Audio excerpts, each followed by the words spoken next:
Hey, hi, how's it going? If you've been here before and you're back for more, I appreciate you to my very core. But if you're new here, welcome. My name is Becca and I talk about anything unexplainable and paranormal. Today's story was recommended by one of you guys, and I can't thank you enough for your recommendation. On one end, I love you. On the other end, I hate you because it's just pulled me down into this rabbit hole, this black abyss I literally cannot get out of. The history of this location is just absolutely insane. And today's location we're going to be talking about is the Cecil Hotel. This video is going to be extremely long and lengthy because there's a lot to talk about. So if you're not a fan of the 4, 5, 6 parts here on TikTok, make sure you head over to YouTube where you can watch this video in one fluid motion. Without further ado, boop, boop, boop, here is today's story.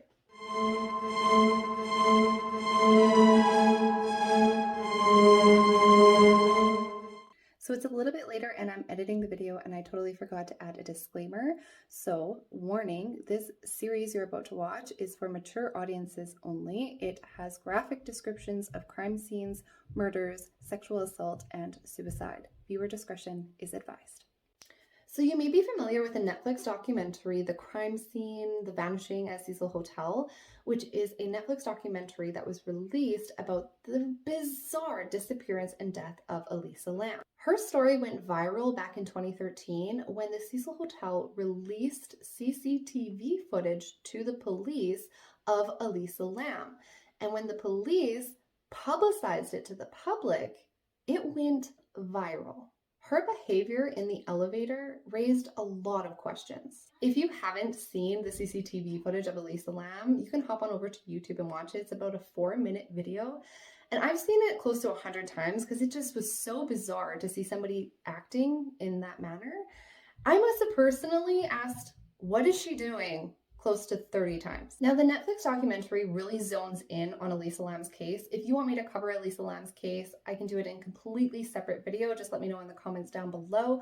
But for the purpose of today's video, I'm going to be focusing in on the Cecil Hotel itself. It's without a certain of a doubt that this hotel has a blood-soaked history, but it wasn't until Elisa Lam's case and this Netflix documentary that was released when it really was brought to the limelight and people were starting to speculate if her death was an accidental drowning due to her diagnosis of bipolar disorder, or if something more sinister and paranormal was at play. Many people believe that her bizarre behavior in the elevator was that of a demonic possession rather than her diagnosis of bipolar disorder. And many also believe that an entity similar to Elisa Lam's case is also responsible for multiple deaths and suicides at the hotel. For years, the hotel denied access to any paranormal investigation teams up until just recently. Ghost Hunters International, being one of the paranormal investigation teams to enter the Cecil Hotel, reported disembodied voices, lights would change on and off by themselves, faucets would turn on and off by themselves. Many others have also reported the disembodied voices, the lights coming on and off, and full body apparitions.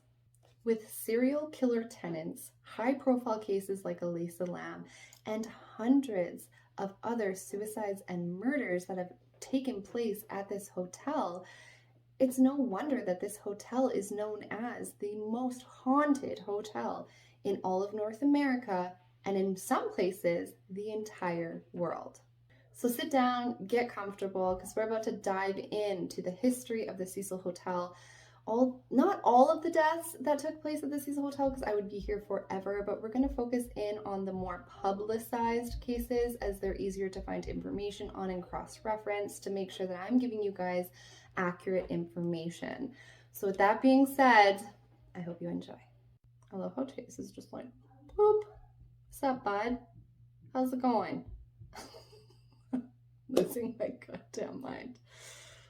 I'm talking to a Chase sticker. I need to get out of the house. So the Cecil Hotel is nestled in the busy streets of downtown Los Angeles. It was built in 1924 by William Hanner. I'm not quite sure how to say his last name. We're going to say Hanner for the purpose of this video.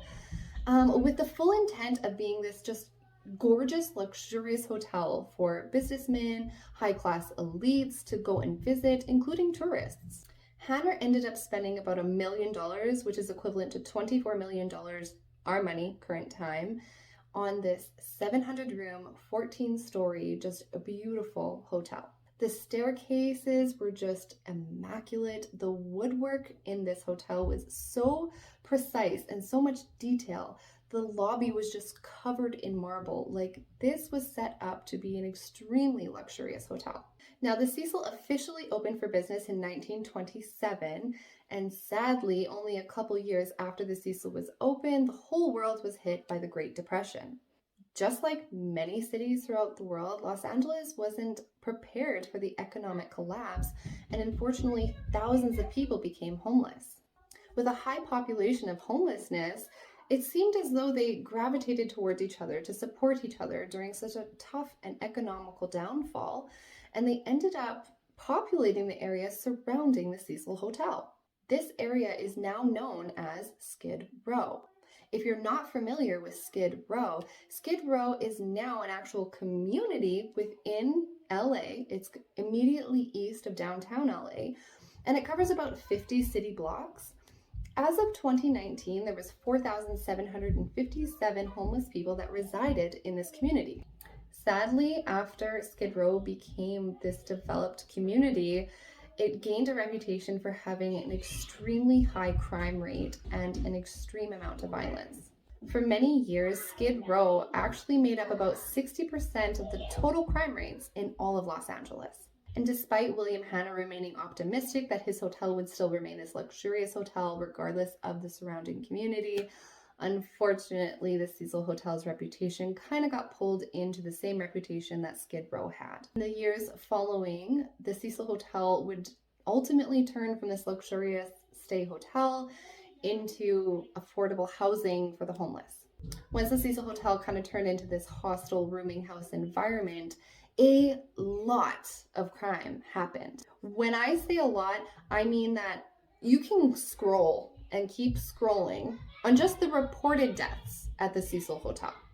And going back to that Netflix documentary, they actually spoke to the ex-manager of the Cecil Hotel, and she stayed there from 2007 to 2017. So just 10 years, just a little snapshot of this hotel's crime rate. And she stated that she alone personally had seen 80 deaths in the Cecil Hotel, when you look online, it literally only says there's been 16 reported deaths. So very clearly there had been a lot of unreported deaths that occurred at this hotel.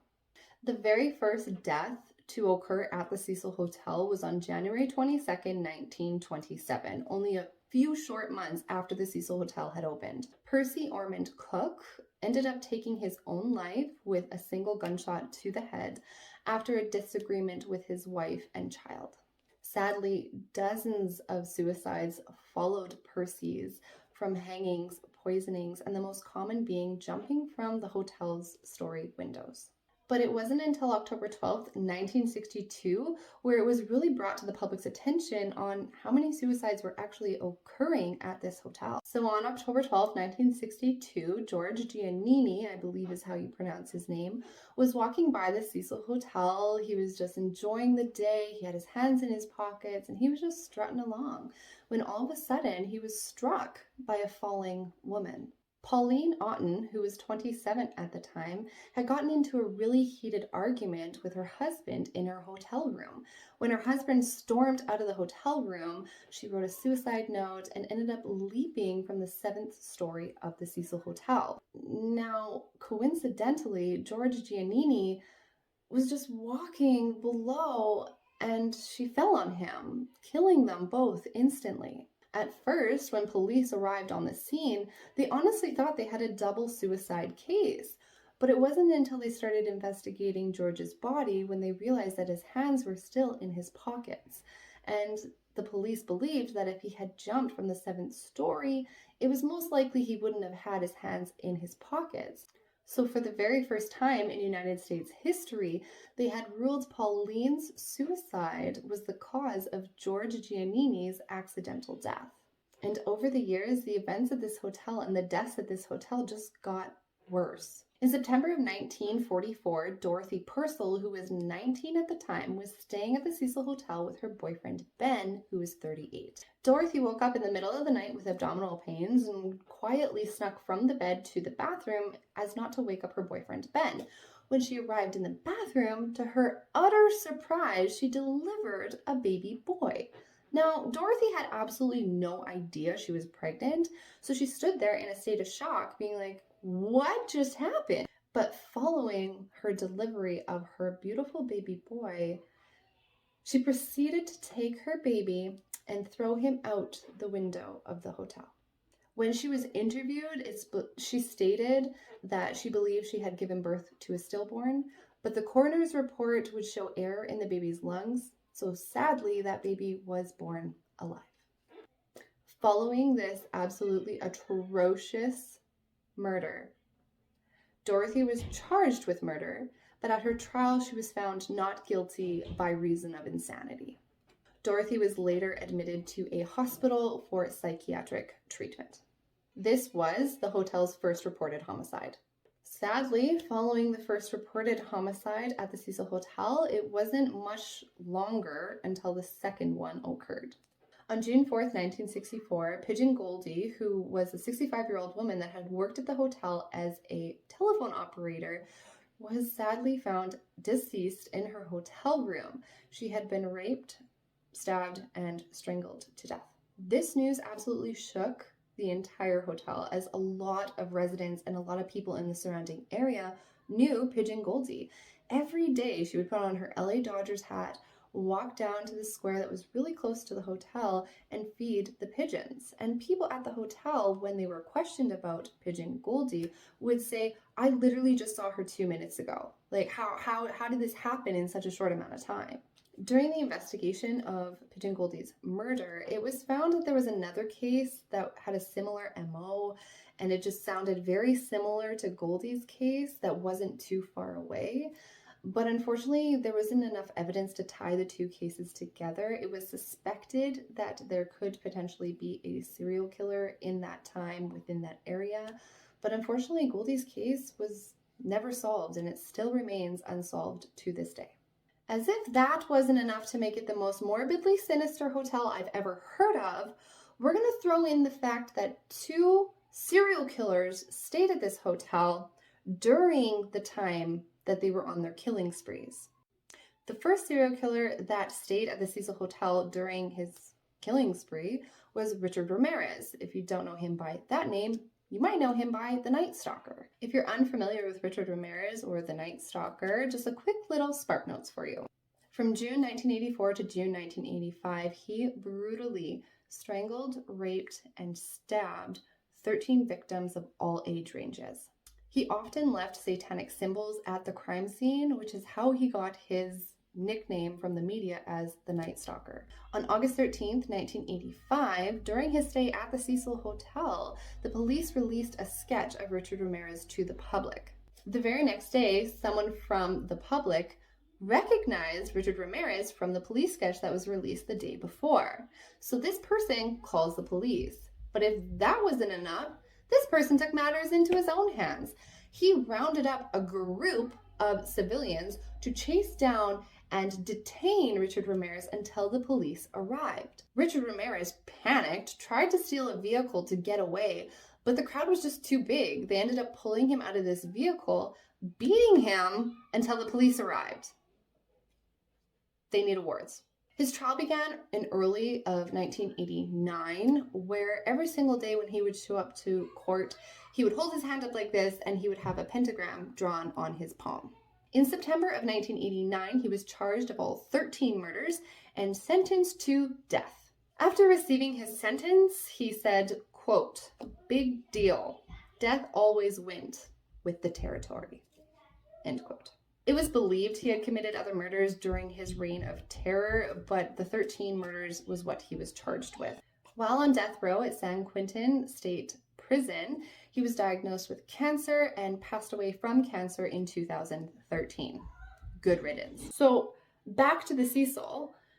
It's reported and documented through several eyewitnesses that they would witness Richard Ramirez returning to the Cecil Hotel covered in blood. He would then go behind the Cecil Hotel, where there was this dumpster where he would dispose of all of his clothing, including his shoes, and then proceed to walk to the front of the Cecil into the main lobby wearing nothing but his underwear, which was soaked in blood. No questions asked. Proceed to his hotel room for the rest of the night. Following Richard Ramirez's stay at the Cecil Hotel in 1985, Jack Unterweger, who was an Austrian-born serial killer, also stayed at the Cecil Hotel in 1991 during his reign of terror. While he stayed at the Cecil Hotel, he ended up murdering 3 Los Angeles sex workers. He was apprehended in 1992 and he was charged with 11 murders. 3 of those murders were the ones that he did while staying at the Cecil Hotel. After his trial, Unterweger was found guilty of murder and sentenced to life imprisonment without the possibility of parole. The night he went to jail for the very first time, he ended up committing suicide in his jail cell using shoelaces to make a noose, hung himself. When the police found him in his jail cell, they would report that the knot he made using the shoelaces for the noose was the same knot that was on his victims. So those are the very publicized stories of the Cecil Hotel. Very clear that this hotel has a very gruesome history. The latest death at the Cecil Hotel was actually, reported death of the Cecil Hotel is in 2015, and that was suicide via jumping out of the building. Since then, there hasn't been any reported fatalities, suicides, or murders. But again, it's hearsay because very clearly there was a lot of stuff going on behind closed doors that wasn't being reported, as evidence in the Netflix documentary when the ex-manager said in her time stay there she had seen over 80 deaths. So now we're going to kind of fast forward a little bit just to end off this video, give you a little bit of idea where the Cecil sits now. So in 2007, the hotel was sold for $26 million. And in 2011, they really tried to rebrand the hotel and start fresh and kind of just bury this really dark, sinister history that the hotel has by renaming it the State on Main. Unfortunately, the rebranding and renaming of this hotel failed miserably as the Elisa Lam case happened in 2013. So in 2014, they're like, we're done, we're over this. So they sold the hotel to the now owner for $30 million. The now owner, Richard Bourne, shut down the State on Main, otherwise known as the Cecil Hotel, in 2017 for an extensive renovation. Like, his dream was just to rip this entire hotel apart, start from the ground up. I want to make this a luxurious hotel like it was meant to be. But in 2020, COVID hit and funds were limited. So his plans of rebuilding this luxurious hotel went out the window. And on December 14th, 2021, the State on Main reopened for the first time in almost 5 years. They had a ribbon cutting ceremony. It was supposed to be open to the public, but from what I hear, a lot of TikTokers and YouTubers were actually asked to leave the premise as they didn't want any negative innuendos on the grand opening. They didn't want to be reminded of the past. They wanted to really focus on the present and how this hotel is now going to be used for an affordable housing unit to help aid in the homeless situation in Los Angeles. So after the complete remodeling, they're kind of reverting back to how the hotel originally was, which I wouldn't have really thought they would do, to be honest, in my own personal opinion. But they did. So any rooms that were multi-occupancy, they reverted back to single occupancy. And some rooms even have to share kitchens and laundry rooms with each other. So this affordable housing complex is now operated and managed by Skid Row Housing Trust, which is a major corporation in Los Angeles to help aid in the homelessness situation. So honestly, they have really good intent. But then I looked at the cost of these things, and I don't know. I'll keep my opinions to myself, but the cost of one single room to rent out is anywhere from $600 to $1,200 a month. In my own personal opinion, $1,200 can get you a mortgage payment where I'm from. So I don't know how affordable they think this is going to be for People that make less than $24,000 a year? Because you need to make less than $24,000 a year to qualify for this affordable housing. Just my opinion. Just my opinion. So that, my friends, is the summary of the Cecil Hotel. I know it was a long one, but honestly, there's just so much disturbing and dark history to this hotel. It is without a doubt this hotel has seen its fair share of murders, suicides, and curious cases. So is it in fact evil entities that are forcing these people to take their lives and the lives of others? Or is it all explainable deaths through undiagnosed mental health matters? One thing I can be for certain, and that's the fact that this hotel, no matter its rebranding, remodeling, it will always be the most sinister horror hotel, in my own personal opinion. If you enjoyed today's recording, please leave a like or a comment. It's super rewarding. Wishing you nothing but a beautiful, blissful day. See you all someday. Bye.